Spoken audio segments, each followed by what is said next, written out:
Parlem amb el subdelegat del govern a la demarcació de Lleida. Parlem amb en José Crespín. Bon dia, què tal, com anem? Bon dia i molt bona setmana a tots. Doncs sí. Comença una setmana i bé, és allò de moltes vegades parlem de la mobilitat quan comença la setmana, allò de traslladar-se. I un dels eixos principals de la mobilitat és aquesta A2, que fa un parell de setmanes o parell de setmanes. Un dels eixos no. L'eix més important. L'eix més important és la carretera. L'A2, sí. L'A2 és la principal carretera en volum de trànsit de les Terres de Lleida. I què vol dir això? Doncs que és una de les principals, per no dir la principal, via de comunicació, la que ens connecta amb Barcelona i amb el centre d'Espanya, amb Madrid, que és un eix que fan servir les persones pels seus desplaçaments i per la mobilitat, però que també fan servir molt les mercaderies de la nostra província. Sí, justament fa un parell de setmanes van tenir un ensurt i perquè van haver-hi una sèrie de socabots molt grossos. Un ensurt important. Sí. Un ensurt important. 6 cotxes, no? Accidentats, van ser, em sembla. Uns quants van ser. I al final va ser aquell divendres 13 de febrer, que vull recordar que vam tenir tota una setmana de pluges molt intenses, però no només aquella setmana, sinó les setmanes anteriors. Vull dir, no cal explicar-ho ni descobrir res a ningú. Des de la neu que vam tenir cap al 5 de gener i pràcticament plovent o nevant o fent molt fred al conjunt del país i especialment a les carreteres. Doncs això va provocar doncs, una degradació molt important del ferm. No? Hi ha gent que em diu, no, és que el ferm ja estava malament. Claro que estava malament el ferm, però això va accelerar i molt doncs, la seva degradació. I molts pensaran, i per què pot degradar l'aigua el ferm tant? Doncs molt senzill, perquè les carreteres no són elements estancs, sinó que justament la carretera el que ha de fer és absorbir aigua, perquè seria molt perillós que es quedés l'aigua a la carretera. Per tant, les carreteres són com les esponges, que absorbeixen aigua. L'aigua es queda a baix i se va drenant. Vale? Si venim de setmanes que ha plogut molt, el drenatge no es porta a terme, se queda acumulada. Llavors apareix el segon factor, el fred. Baixen les temperatures per sota dels 0 graus i què passa amb aquella aigua que no es pot drenar? Que es congela. Quan es congela, l'aigua incrementa el seu volum un 10%. I què provoca aquest increment de volum? Clac, la rotura. I per tant, no va ser tant la pluja, sinó els dies abans que va fer fred. Exacte, va ser la pluja perquè no hi va haver capacitat de drenar tota aquella aigua, no cal que li diguem als pagesos de les Terres de Lleida que miren el cel, que no caigui més aigua perquè la terra no pot absorbir més aigua, no? Per tant, el primer factor és que no s'absorbeix la gran quantitat d'aigua que hi ha perquè el terreny està molt moll, i dos, el factor del fred, que el que fa és congelar. Quan es congela, s'expandeix. A l'expandir-se, es trenca. I quan es trenca, doncs apareixen els clots que van aparèixer de manera fulminant el dia 13 de febrer. Si això passés en una carretera en la que només passen, posem per cas, 300 vehicles al dia, doncs la degradació d'aquell clot és més lenta. Però clar, estem parlant d'un punt en una carretera on hi passen 30.000 vehicles al dia. Conseqüentment, se va accelerar l'aparició del clot i va provocar aquell enrenou tan important als conductors. Llavors, arribat a aquell punt, el Ministeri tenia dues possibles opcions. Estava clar que no es podia mantenir el trànsit d'aquell carril i per això es va tancar el trànsit en aquell carril a partir d'aquella data. No? Llavors, arribat a aquell punt, el Ministeri tenia dues opcions. La primera opció és ho mantenim tot tancat fins al dia que executem la reforma que teníem prevista per aquell tram o fem una actuació d'emergència. Vale? I és el punt en el que estem ara. Escolta, no podem esperar el mes d'abril, que és quan teòricament han de començar els treballs d'aquell contracte de reforma integral de l'autovia. Per això, quan la gent me comenta o me diu, escolta, que no és d'ara, que és de fa temps, evidentment que és de fa temps.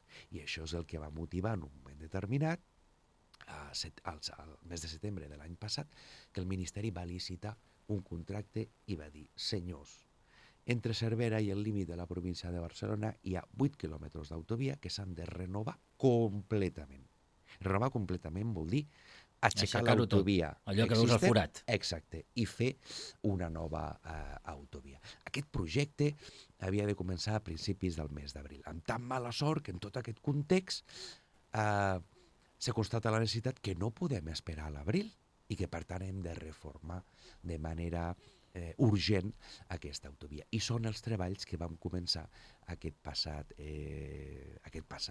dilluns de la setmana passada. No sé si s'ha buscat algun altre, a més d'aquesta evident necessitat de fer de nou aquest tram, alguna altra eina de seguretat per la zona, per si torna a passar això, o no tornarà a passar. Si... Bueno, quan el ferm estigui completament renovat, no hauria de passar, perquè llavors aquest és el factor del problema, no?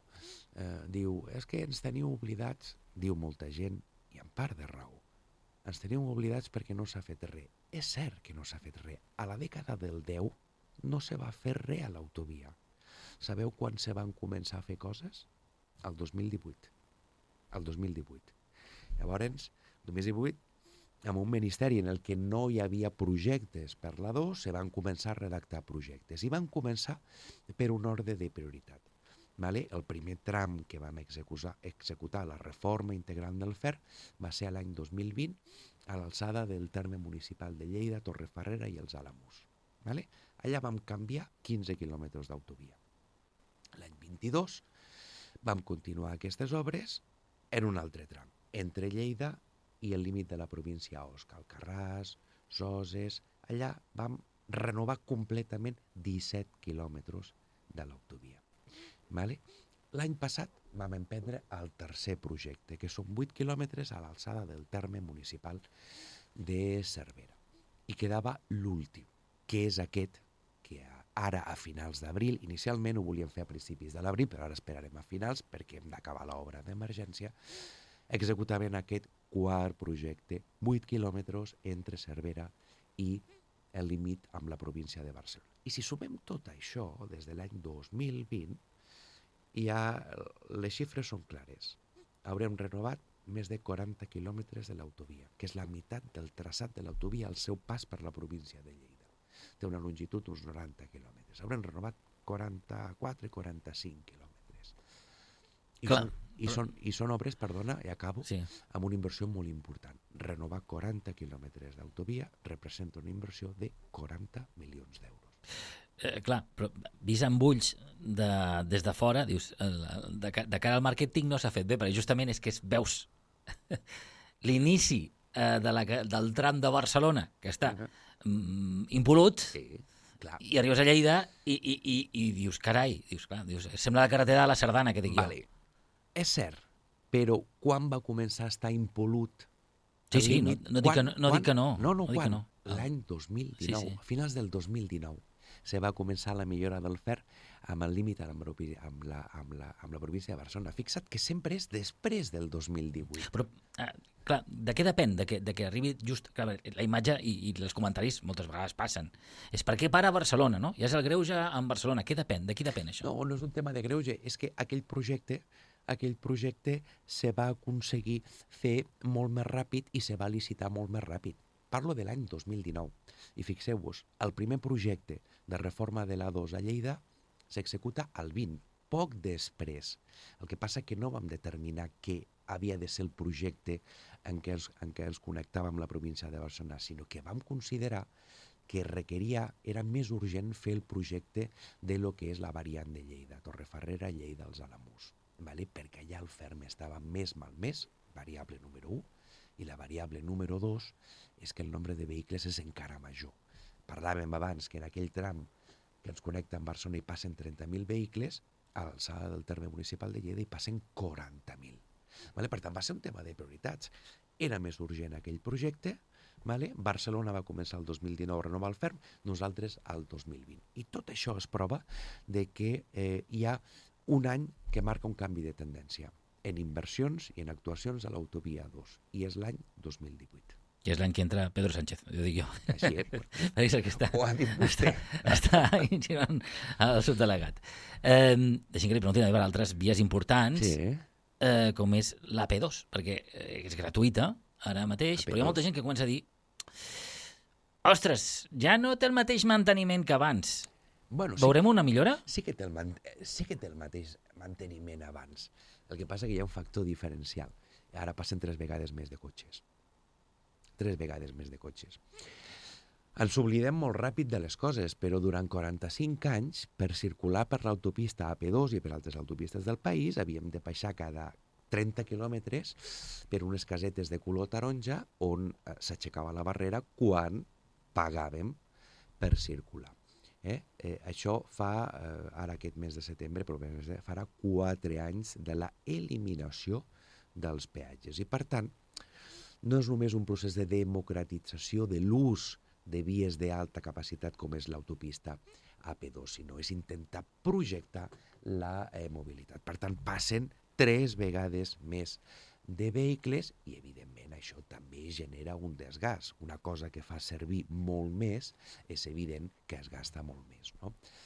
Però quan succeeix això, tu has de tenir uns bons contractes de manteniment i conservació de la nostra carretera. I si no recordo malament, el manteniment i la conservació de la carretera de l'AP2 té una inversió de 50 milions d'euros. 50 milions d'euros per fer que la carretera, que l'autopista, malgrat el pas de més volum de vehicles, es mantingui en les millors condicions.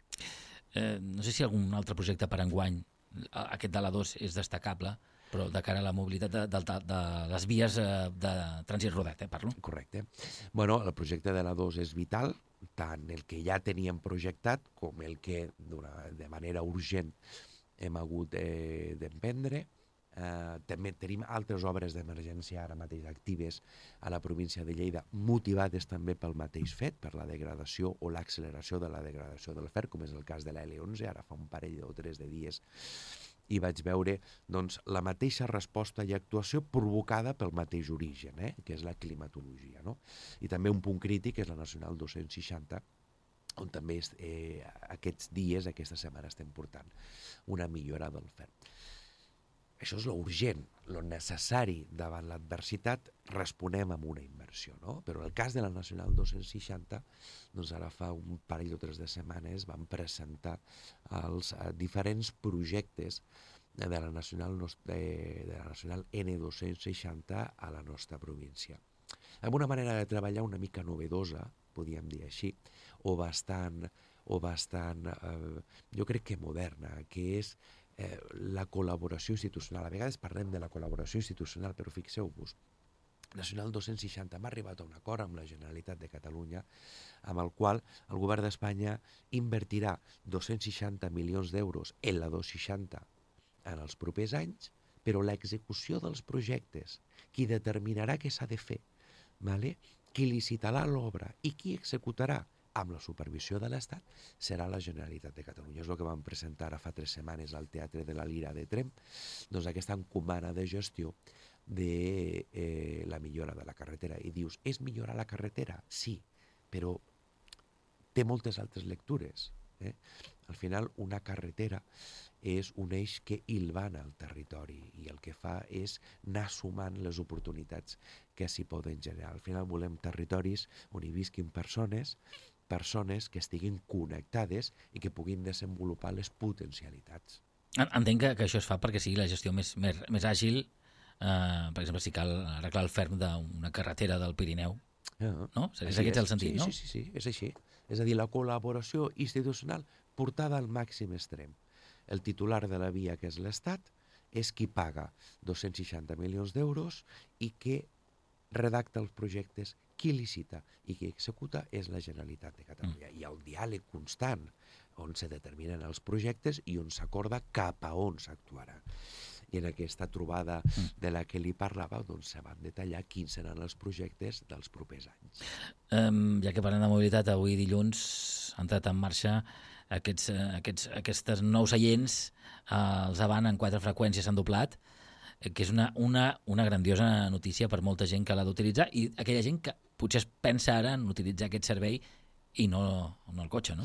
Bueno, és una fantàstica notícia, perquè no és un nombre molt limitat de places. Estem parlant de 1.100 places, noves places cada dia, de dilluns a divendres.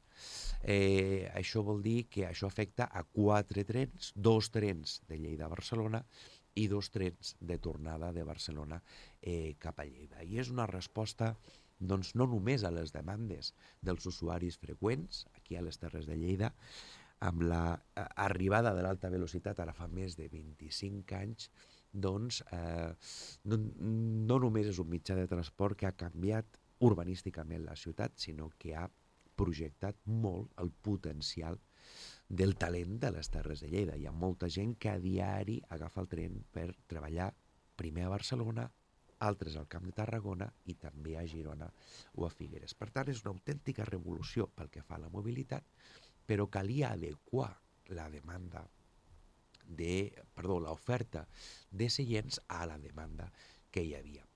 I és un pas més, perquè en els últims 4 anys l'oferta de trens i, conseqüentment, de places ja s'havia incrementat en un 10%. No? Però ara donem un pas endavant amb aquestes 1.100 places diàries que se posen en servei, que s'han posat en servei avui dilluns. Justament dijous parlàvem amb una persona que s'ha reunit segurament moltes vegades, que és el responsable de mobilitat de comissions, l'Alberto Puivecino, que ens deia que aquest és el primer pas d'aquell informe que Comissions va fer ja, sembla que el 2018 va ser, fa molts anys ja. Fa molt temps, sí, però s'està seguint una mica. Sí, dic que la Generalitat se l'ha fet seu, ens deia. Correcte, no. És a dir, molt interessant aquest apunt que fas, Jordi. 1. L'increment de les places per oferir més oportunitats. El tren connecta territoris i connecta persones. ¿Vale? I un segon aspecte que també és molt important i que ja ho determinava l'informe de Comissions Obreres és projectar la intermodalitat. És a dir, generar sinergies entre el tren i altres sistemes de transport. Això ho tenim des de fa una setmana, quan s'ha col·locat la nova estació d'autobusos de Lleida al costat de les vies, de l'estació de tren, estàs generant una sinergia.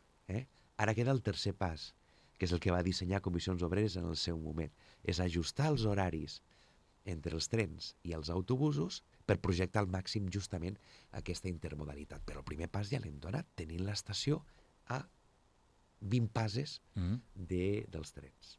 Una de les qüestions que va passar aquí l'alcalde Félix Larrosa fa un parell de setmanes va destacar, i aquí sí que entra, suposo, la mà de l'Estat, des del punt de vista de les empreses públiques, és la necessitat justament amb aquesta intermodalitat, amb l'aparició de Rodalies d'aquí no res, del creixement de l'estació en si. És a dir, hi haurà 1 milió, calculava ell, segons són dades que són oficials, 1 milió de persones que poden circular al cap de l'any per aquesta estació. Clar, això vol dir que l'estació ha de créixer, no? Bueno, és a dir, les dades que apuntava l'alcalde en el discurs d'inauguració de l'estació d'autobusos. L'estació d'autobusos connectarà a 1,5 milió de persones que passaran al llarg de l'any. ¿Vale? Si això li sumes gairebé els 3 milions de persones que baixen, que entren, que surten i que pugen al tren a l'estació, tens allà un node de 4 milions de persones que se van movent i que se van connectant, no? Per tant, ara hem donat el pas de la intermodalitat, cal donar el pas d'un ajust, que és el que proposava Comissions Obreres, ajustar els horaris per enllaçar una cosa i l'altra, i benvingut sigui el punt en el què s'haurà de projectar com ampliar aquells equipaments per encara tenir més mobilitat. Obrir la porta nord de l'estació, que es veu que és relativament senzill, és un dels projectes que li ha arribat a la taula ja? No sóc conscient, la veritat. Sí que se n'ha parlat aquests dies amb la inauguració de l'estació d'autobusos de Lleida, i aprofito per fer una falca publicitària. Tots aquells que no l'hagin vist, que vagin a veure-la, encara que no facin servir el bus, perquè realment és una estació molt bonica. Una estació que integra a la perfecció la recuperació de l'element patrimonial dels docks de la farinera Alameta, els magatzems de farina d'aquella fàbrica, amb una estació que ha de ser moderna, que ha de ser còmoda, que ha de ser i que és moderna, còmoda, sostenible i accessible. ¿Vale? Tanco la falca publicitària. ¿Vale? I allà s'ha obert una porta nord. És a dir, els usuaris poden entrar o bé per la plaça Ramon Berenguer o poden entrar i sortir pel carrer Comtes d'Urgell. Per tant, en aquest procés de potenciar la intermodalitat, vale? De connectar i enllaçar els horaris, doncs cal veure també i determinar els fluxos d'usuaris que pugui haver els equipaments actualment tal i com els coneixem. Aquest 2026 ja portem 3 mesos. Que Déu-n'hi-do, que passen molt ràpid, sí, passen molt ràpid moltes coses. Sí. Però sí que és cert que és un any clau políticament parlant, primer perquè d'aquí un any hi ha eleccions, i això sempre es nota, i és l'hora de... Tothom ja es mola les tisores per tallar les inauguracions, vull dir, la cinta. No, però més enllà d'això, més enllà de les inauguracions que poden venir des del punt de vista municipal a cada ajuntament, no sé si hi ha projectes que estiguin treballant-se per part de l'Estat aquí a Lleida. Hem parlat de la 2, hem parlat dels serveis que s'incrementen als trens, però en d'altres qüestions on l'Estat té mà. Doncs hi ha més projectes en carreteres, amb la Nacional 230 i projectes a la Nacional 240, per exemple. Hi ha projectes amb tema ferroviari, en el desplegament de les autopistes ferroviàries. Vull recordar que durant tot l'any passat, i encara estan en actiu, aquestes obres, estem actuant en 2 punts de la xarxa ferroviària de la nostra província per crear autopistes ferroviàries, amb l'adaptació dels abaixadors de Raimat i de Juneda. I això de les autopistes ferroviàries, què és? Doncs molt simple, treure els camions de la carretera i muntar els camions als trens. Vale? Això és una autopista ferroviària. Més projectes. Estem en la fase final d'execució de totes les inversions en matèria de fons europeus. Vale? Amb diferents aspectes. Molts ajuntaments estan revolucionant els seus equipaments amb fons europeus. Molts ajuntaments i molts usuaris privats estan millorant la climatització dels seus espais, dels seus habitatges, o fent la transició energètica d'aquests recintes amb ajut dels fons europeus. S'estan modernitzant regadius a la província. Ara mateix hi ha en curs més de 100 milions d'euros d'inversió en fer projectes de modernització en 4 grans canals de regadiu que hi ha al conjunt de la nostra província. I les empreses continuen donant salts tecnològics i en matèria d'inversions per fer créixer la seva capacitat productiva amb fons europeus. És que hi ha molta feina en curs. Ja ho veig, Doncs seguirà parlant aquesta casa amb el subdelegat del govern, José Crespín, per parlar d'altres qüestions quan arribi el moment, perquè hi ha molta tasca a fer durant aquest 2026. Sens dubte. Senyor Crespín, moltes gràcies, que vagi molt bé, fins la propera. Adéu-siau. Moltes gràcies.